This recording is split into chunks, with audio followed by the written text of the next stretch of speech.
Hello, xin chào các bạn đã quay trở lại với kênh YouTube Review 5 phút. Ở cuối tập 85, sau khi Vương Lâm cố gắng tu luyện, anh ấy cuối cùng cũng vượt ải và đột phá tới Nguyên Anh Trung Kỳ đỉnh phong. Nhất thời, khi Vương Lâm đột phá, từng luồng năng lượng cũng khuếch tán ra xung quanh, liền khiến nơi đây như chấn động. Giờ phút đó, toàn bộ tu sĩ trong núi cảm nhận được nguy hiểm, liền vọt ra bên ngoài. Ngay cả Vương Lâm, ngay khi vừa đột phá, anh ấy cũng mau chóng đi ra. Khi lướt nhìn qua thấy Liệu Mi, Vương Lâm khẽ động dung rồi tự lẩm bẩm nói: trên người cô ta có rất nhiều điểm đáng ngờ, nhất định là có ý đồ xấu. Nói xong, Vương Lâm đảo mắt về phía xa thì thấy 3 tên trưởng lão Nguyên Anh xuất hiện. Ngay lập tức, họ ra lệnh cho toàn bộ đệ tử không ai được rời đi. Nghe vậy, Vương Lâm liền ngồi xuống rồi nhắm mắt ngưng thần. Còn 3 tên kia, sau khi dị tượng kết thúc, bọn họ liền đi tới kiểm tra ngọn núi này. Thế nhưng, bọn họ cũng chẳng phát hiện được gì, bởi vậy ngay lập tức, bọn họ liền bắt đám đệ tử vừa rồi chia thành từng nhóm để kiểm tra. Nhất thời, lần lượt từng người một, họ đều bị đám tu sĩ Nguyên Anh kia điểm lên mi tâm một cái để kiểm tra. Vài lượt trôi qua, ở phía sau có một tên tu sĩ lại bất ngờ bỏ chạy. Đáng tiếc, tên tu sĩ Nguyên Anh chỉ cần phóng ra một bàn tay, tu sĩ kia cũng trực tiếp bỏ mạng. Đến lượt Vương Lâm, đám người kia cũng kiểm tra, thế nhưng lại không phát hiện ra điều gì. Sau đó, anh ấy được bố trí tới một gian mật thất khác để tu luyện. Vừa vào bên trong, Vương Lâm liền ngồi xuống rồi lẩm bẩm nói: tu vi khôi phục tới Nguyên Anh Trung Kỳ, có thể nuốt tiên ngọc một lần nữa. Nói rồi, Vương Lâm liền lấy ra tiên ngọc, sau đó bóp nát. Nhất thời, một luồng năng lượng tản ra ngay lập tức được anh ấy hấp thu. Chỉ trong nháy mắt, một luồng năng lượng cực lớn đã liền chảy xuôi vào cơ thể Vương Lâm và giúp anh ấy đột phá tới Nguyên Anh hậu kỳ. Thế nhưng, như thế vẫn là chưa đủ. Ngồi yên lặng tại chỗ, Vương Lâm cũng liền tìm cách để hấp thu nhiều linh lực hơn. Bất chợt, anh ấy bây giờ mới nhớ đến việc tiến vào nội môn, trong đầu nảy ra ý đồ. Vương Lâm lẩm bẩm nói: vị trí đệ tử nội môn trong đại hội luyện hồn lần này, ta nhất định phải đoạt được. Nói rồi, Vương Lâm ánh mắt cũng liền trở nên kiên định. Cùng lúc này, ở tại nơi xa, Chu Như đang chơi đùa cùng Tiểu Bạch. Nhìn con hổ kia, Chu Như quát: Tiểu Bạch, ngươi không nghe lời, tối nay ta phạt ngươi cầm đũa ăn cơm. Nghe vậy, con hổ liền gầm lên một tiếng bi thương. Thấy thế, Chu Như lại quát: ngươi làm gì mà gầm to thế, hay là ngươi hãy học kêu như mèo được không?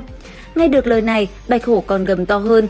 Thế nhưng bất chợt đang vui vẻ, cô bé lại nhìn về phía xa rồi lẩm bẩm nói: cũng không biết thúc thúc ra sao rồi, sao vẫn không quay về.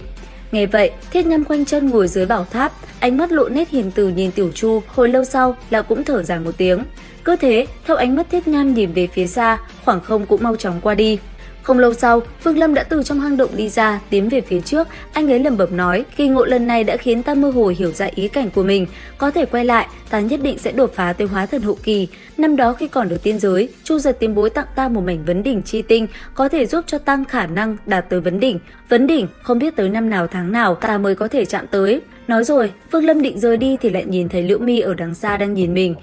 Thấy thế, anh ấy liền phóng người lại chỗ nữ nhân kia rồi hỏi: người biết ta sao?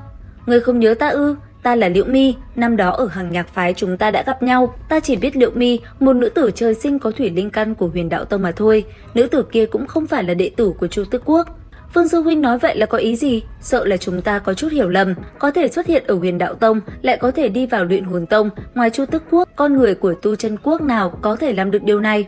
Chỉ như thế mà đã đoán ta là đệ tử của Chu Tước Quốc. Vương sư huynh quả là tinh tường. Đúng vậy, ta chính là người của Chu Tước Quốc.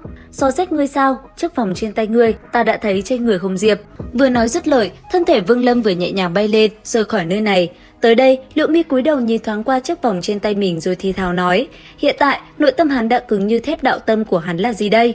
Nói rồi, ánh mắt cô ta lại hướng về phía xa, nơi có rất nhiều đệ tử Luyện Hồn Tông đang tập trung ở đó. Lúc này, ở vị trí trung tâm đang diễn ra từng trận chiến. Hiển nhiên, cuộc tuyển chọn này cũng hết sức khốc liệt. Cứ thế, từng người thua cuộc cũng nhanh chóng ngã xuống, và sau một hồi, rốt cuộc cũng đến lượt Vương Lâm. Và tất nhiên, bằng vào tài luyện chế cấm phiên của mình, anh ấy chẳng gặp chút khó khăn nào. Cứ thế, thời gian nhanh chóng qua đi, từng trận chiến cũng kết thúc, 7 ngoại môn đệ tử đã được nhắm tới, trong đó có Vương Lâm. Trải qua thời gian, rốt cuộc cũng đến vòng cuối cùng. Trận chiến cuối cùng này, anh ấy phải đối đầu với gã tu sĩ biết tử chú thuật kia, hắn là Tư Mã. Vừa khi bắt đầu trận chiến, ánh mắt Tư Mã đã liền hiện lên sát ý, sau đó, một luồng ánh đỏ trong mắt lấp lánh, tay phải chỉ một cái, quát kẽ: tử. Đối diện với nó, ánh mắt Vương Lâm lóe ra quang mang kỳ dị, thân mình hắn vẫn đứng nguyên tại chỗ để tử chú thuật đánh trúng mi tâm của mình. Đến khi tử chú thuật đi vào, Vương Lâm cảm nhận nó có uy lực mạnh hơn, nhưng so với cực cảnh của mình năm đó thì kém hơn rất nhiều. Cũng bởi vậy, Vương Lâm chỉ cần khẽ động thân, tử chú thuật trong cơ thể liền bị tiêu trừ, tên Tư Mã kia bị phản phệ, trên miệng thủ huyết. Tới đây, trận chiến cũng liền kết thúc, một tên chủ trì trận đấu xuất hiện ôm quyền hướng về phía Vương Lâm nói: tại hạ Vương Chấn, Thanh Mộc, theo ta đi gặp trưởng lão. Nghe vậy, Phương Lâm mỉm cười gật đầu, cùng đối phương hóa thành một đạo cầu vồng, một trước một sau hướng về phía nội môn của Luyện Hồn Tông bay đi. Không lâu sau, Phương Lâm đã được dẫn tới một ngọn núi, vừa thấy anh ấy, vị trưởng lão kia liền cất tiếng gọi anh ấy vào bên trong. Tới đây, lão liền nhìn Vương Lâm hỏi, tử chú thuật của Tư Mã ngươi phá giải thế nào? Đệ tử đã đạt đến kết đan kỳ đại viên mãn, tử chú thuật không thể đả thương được ta. Nghe vậy, vị trưởng lão kia gật đầu, ngay sau đó, ông liền phóng đến người Vương Lâm, bàn tay liền điểm nhẹ lên mi tâm của anh ấy. Tuy nhiên, sau một hồi dò xét, lão cũng không phát hiện điều gì bất thường, bởi vậy, nhắc nhở vài câu, lão đã để Vương Lâm rời đi.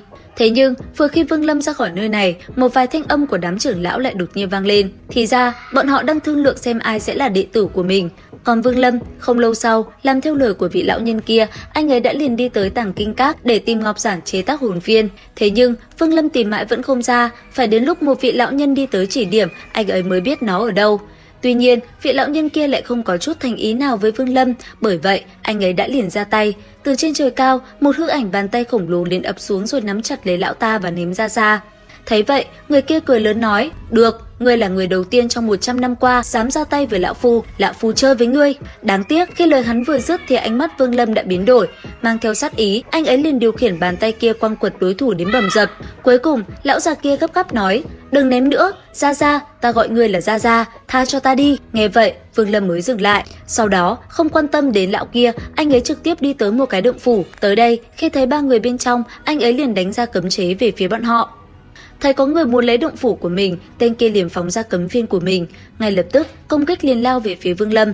Thấy hồn phiên của tên kia có chút đặc biệt, Vương Lâm liền cách không chộp lấy hồn phiên của hắn và phá bỏ chủ hồn của tên kia đi. Thấy vậy, tên kia sợ hãi nói, nhận thua, động phủ này thuộc về ngươi, ngọc giản này thuộc về ngươi, tha mạng cho ta. Nói xong, hắn lập tức bay đi, lúc này chỉ còn lại hai nữ tử ở lại, nhìn nhau một cái. Sau đó, một người tiến lên rồi nhìn Vương Lâm chắp quyền nói, sư muội Hứa Vân ra mất sư huynh. Dứt lời, nàng liền nói cho Vương Lâm biết điểm lợi hại của hồn phiên mà anh ấy vừa thu được. Nghe xong, Vương Lâm liền phóng người bay đi, khi hai cô gái kia muốn bay theo liền bị Vương Lâm quát, khiến hai cô gái không dám tiến thêm nửa bước. Còn Vương Lâm, không lâu sau, rốt cuộc anh ấy cũng tìm được động phủ mình cần. Cứ thế, thân hình anh ấy phóng như bay về phía trước. Thế nhưng, ở cuối con đường kia lại bất chợt xuất hiện một cái trận pháp. Nhìn nó, Vương Lâm lẩm bẩm nói, đây là thượng cổ hồn cấm sao? Nói rồi, anh ấy liền lấy ra cấm phiên, sau đó phóng ra ba con tử long về phía trước.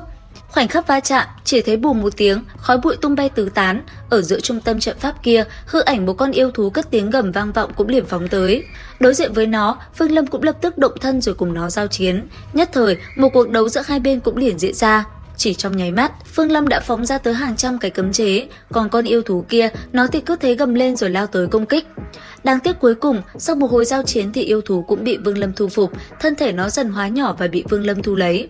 Cùng lúc đó, ở tại bên ngoài, hai tỷ muội cô gái vừa nãy đã liền đem tin tức về Vương Lâm truyền ra khắp nơi, khiến nơi đây không khỏi xôn xao. Và liệu rằng tiếp theo Vương Lâm sẽ gặp phải chuyện gì? Theo dõi kênh YouTube Review 5 phút để biết thêm chi tiết trong tập 87 các bạn nhé. Xin chào và hẹn gặp lại!